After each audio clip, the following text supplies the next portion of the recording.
first of all, how did Adam come to rejoin the band? How long has this been in the works?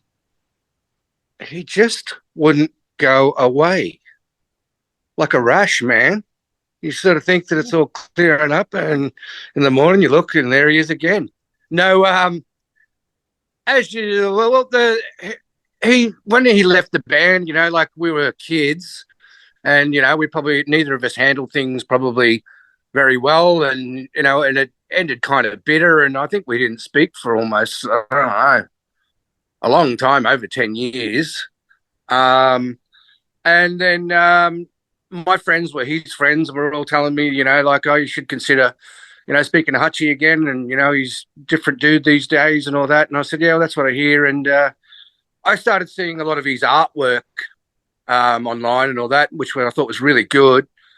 And I think we played his show at the Cherry Bar, and someone said, "Oh, Hutchie's here," and when there was bad blood, and it's like, we're supposed to be like, "Oh, this is going to be a thing," whereas I just said, "Yeah, it's time to bury the hatchet," and I just saw him sitting in the corner, and I just walked up and I went, "Hey, man," just extended my hand, wanted to shake his hand, and I said, "Man, I just wanted to say good day and tell you that I think that your artwork's really, really good, man, and let's all put it all behind us and start again." And then it ended up with a phone call where we sort of went, you know what?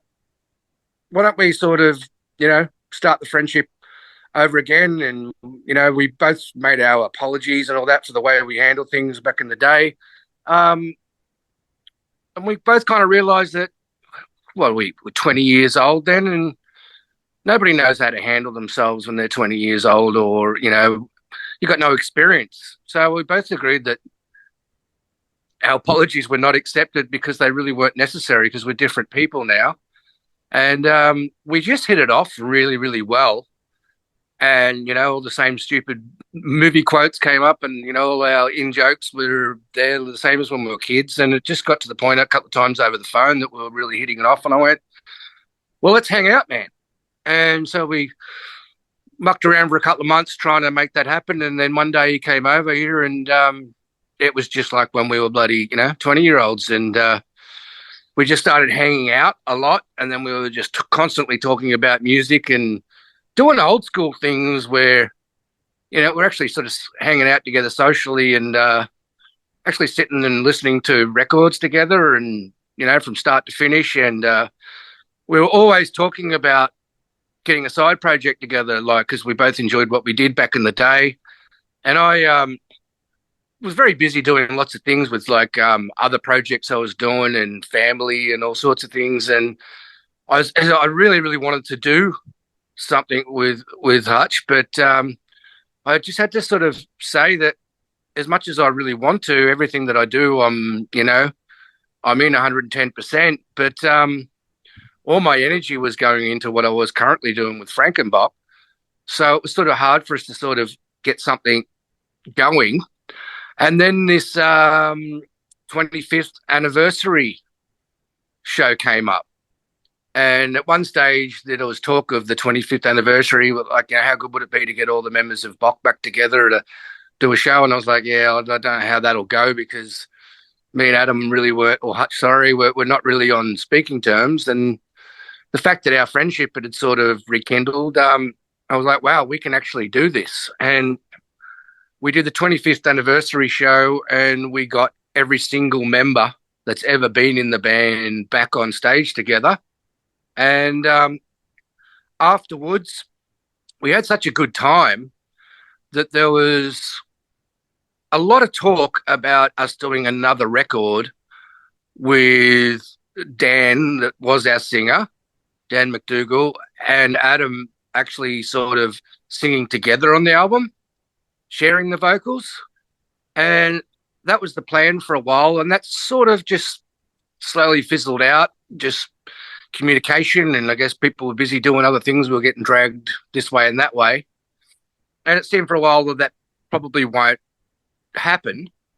And I just I ended up just hanging out with Adam on a social level just almost every weekend. Same thing. We were just sort of hanging out and watching the same old stupid movies and listening and showing each other music and that. And it ended up, whereas I had a conversation with Dan, that was our singer before, and I'd written a lot of music that was intended on Dan and Hutchie singing, with that in mind for both of their styles. And I sort of got the vibe that Dan, well, he sort of wasn't really doing much vocally. And we just sort of had a conversation. I said, sort of, what's the go? And he expressed to me that how busy he was with other projects and other things that he's got going on in his life, and a new business idea. And he just said that he sort of didn't want to let the team down, but his focus was very much into his new business. And he said with our new music that nothing really was sort of coming to him as far as, coming up with vocals and stuff. And then he didn't know if he was sort of really going to have time or when he would have time. And the fact that he was sort of struggling a little bit with sort of coming up with something, which I understand because, it was sort of left up to him to do the vocals. But I had written music that was very much designed for Hutchie's sort of style and his style. So I think that sort of, he was at a bit of a loss when he sort of had to try and do Hutchie's wickety wickety whack style. And Dan sort of said to me, look, I don't know what I'm going to do. I don't know if I'm going to have sort of time for this. And me and Hutch spoke to each other, pretty regularly, just, as friends. And I think it was about 4 days later, he rang me up and said, hey, how you going, man? And I said, yeah, good. And he knows me well enough to go, oh, man, what's wrong? And I must admit, I was on a bit of a downer, I was a bit, what am I going to do with my band now? Because, I don't know if Dan is going to sing anymore. It doesn't seem like at this stage with FRANKENBOK, after the Brady Bunch of different singers that we've had over the years, getting another singer, a different singer, and starting out again just seemed like, it was probably maybe even time to give the band a new paint job and a tune up, and maybe even start over again as a completely different band with a different name and all that. And I was not sure what to do. And then Adam said to me, hey, man, I love writing and recording, and just I'm still very much like a child with, as far as I'm still enjoy just doing vocals and, coming up with stuff. And he said, would you mind sending me the stuff that you've written? And he said, just for shits and giggles. And he says, I don't care if nobody ever hears it, just for something for me to do for a weekend, rather than going out and just staying up all night and then recovering the next day. He said, I'd actually prefer to spend my weekend just writing some vocals to those songs, even if it was just for me and just for you to hear and nobody else, just for the fun of it. So I sent him the material, and I think it was in the space of a day or two, he'd sent back almost every song with a vocal idea over it. And it just gelled. It was just like, there was something so familiar about it, hearing his particular style on the music, that it felt like, this is not even really a choice here of what to do. It just felt like it was really, really obvious what to do, as far as just go what felt like was meant to happen. And so, yeah, we kept on talking about it a little bit, and I just felt like getting him back would be the obvious choice. It sort of felt like, yeah, all I had to do was follow what seemed like was destiny. And I kind of said to him, hey, man, do you want to jump back in the hot seat here and get this going? And he said, mate, I would never, ever force my way in or cut somebody else's lunch. But if you're asking me to join the band again, he said, I'm just outside looking through your window. Let's do this. So that's sort of how it happened. It just all happened very organically and all very naturally. So that's kind of how it came about. We were just hanging out as friends, and it just seemed like the obvious thing to do. Beautiful. That's it Mate, in a nutshell. mate, Demon Tantrum has is an absolutely bonkers track. The guitars almost reminded me of Dillinger Escape Plan a little bit. I'm not sure why. Um, but Yep. what inspired it? Well, it's funny. That song has taken on a life of its own. It's like it's its own monster. And that was the beginning of the idea when Dan and Hutch were going to do some vocals together.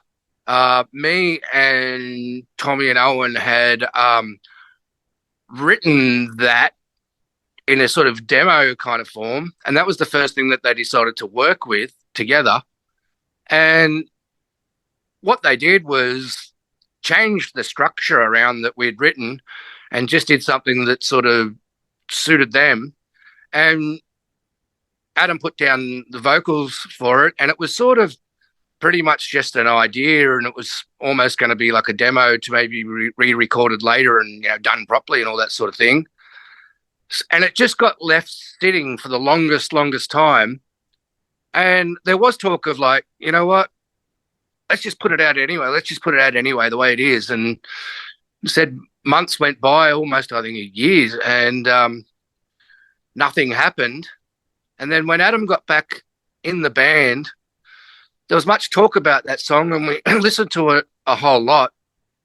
And as I said, that we were talking about re-recording it, but listening to it, it's like I have not really, because we didn't set out to sort of really do anything, and the way it got recorded was very, very sort of guerrilla, and sort of almost demo form, and it was sort of chopped up and changed. And we kind of decided that, you know what, it's like nothing else that we've ever done, because of the way it came about. It has its own sound, and everybody that had to listen to it just said, I don't know what that is, but it sounds mad. And we sort of all convinced ourselves that, you know what, let's not worry about going to, the LA and the biggest studio in the world and do a Chinese democracy and like working for years trying to like, record something that's going to be the biggest and the best thing and change our lives. Like, you know what, let's just spit this song out the way it is. And we sort of road tested it and played it to a few people, and the reactions were just like, I really love that. What the hell is that? And we just decided, you know what? Everybody seems to like it. And as I said, it's taken on a life of its own. So we just went, you know what? Let's just go with it. And we just decided to release it as it is. And it's really strange when we had to relearn the song to start playing it live. Like from the edited version compared to what we wrote.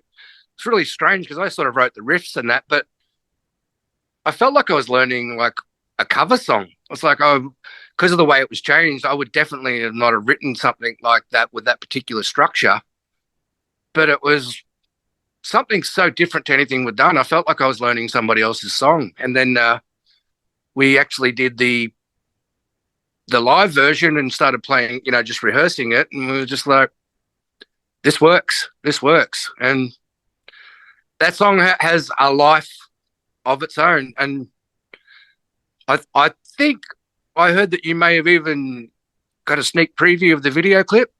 I most certainly have, yes. Well, that in itself too, best video I've ever been involved in. It was, hey, can you do a video for us? Or I'd like to do a video for you. And I'm like, yeah, that's cool. Usually when I do a video, I'm there doing storyboards and I'm down to the $2 shop buying them costumes and, or, and organising this and organising that and getting lights and equipment and trailers and everything that goes into making a video. Well, this one I was just like, all I pretty much did was like, yeah, that'd be cool. And then it came back and Adam sent it to me and said, yeah, have a look at this. And me and my wife sat there and watched it. And as soon as it finished, we just, when you see something pretty intense, we didn't go, oh, that was cool. We just sort of sat there going, what was that? We were both kind of shocked. And the way the video came out, it married itself, obviously intentionally, from the guy who made the video. He knows what he's doing. He'd listened to the song, and the visuals just really suit the monster that the song is. So that's sort of kind of how it sort of came about. I'm a huge fan of X's for Eyes, Mark Whitworth's other project, and Yeah, the videos that I've seen of it. So Hutch sent me the video, but told me obviously nothing about it other than yeah, listen to this with headphones on. It's going to blow your mind. And about yeah, halfway through the video, I'm like, this is Mark Whitworth. This is 100% Mark Whitworth. yeah, It yeah. comes up at the end, and I'm like, told you. It Yeah. got sent to me, and I said I did nothing. I just went, yeah, that'd be cool. It got sent to me, and me and my wife sat down there and watched it, and we were kind of almost in shock afterwards, like, what have we just seen? And very cleverly, he was obviously listening to the song and made visuals that went along with it. And the video came out matching the song perfectly, and said it's its own monster. And I've watched it a lot of times, and depending on where you're coming from or what you've been through in your life or from what perspective you look at it, you can make of it what you will as far as what's going on in there. I have my ideas of what I think has happened, what I think the storyline is, but yeah, I love it. I love it because it's, as I said, it's the song. It just has its own thing going on. It's like the song could not be contained. It wanted out. And the video, as said before, it just married itself perfectly to it. So, yeah, that's sort of what happened there. So, with that in mind, what on earth does the Dark Knights of Taco Metal mean? Um, it was something that was mentioned in our first couple of years of being a band, um, describing us as, I don't know whether one of us said it or someone said it to us. It's like, yeah, I love Frankenbok, man. I love Frankenbok. It's like a taco, man. There's like heaps of meat, it's like really brutal. There's like heaps of meat in there, but there's also just the right amount of cheese. So, it's like taco metal, man, and meat meaning, it's heavy, and then at times it's got the whole brutal thing going on, but there's also on purpose some stupidity and cheesy stuff and light-hearted, funny stuff. Whereas, a lot of bands that we've been playing with or surrounded by, it's all very staunch and straight down the line and serious. Whereas we just kind of couldn't help being the full-blown idiots that we are.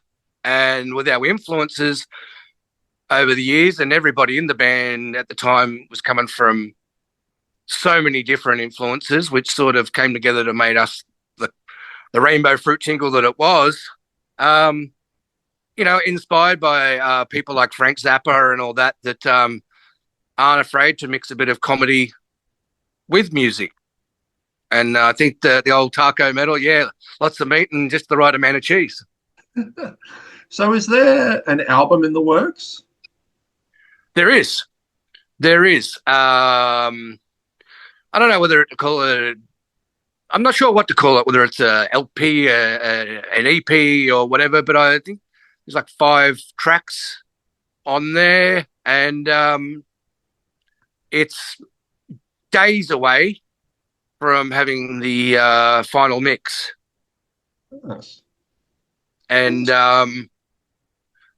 I'm very happy with it. It's very real, it's very honest, and I'd like to think it's very different to a lot of the other stuff that is getting around, because it's very us, but I intentionally kind of went back to our original formula a little bit, and rather than it, there's moments of brutality, but rather than the whole thing being just slabs of heavy, I kind of purposely tried to write stuff that I wanted people to not be able to help themselves but move to. You know, some of it's got some salsa feel to it. Some of it's got a bit of 90s, you know, metal hip hop type thing. But yes, it's very close to rearing its head.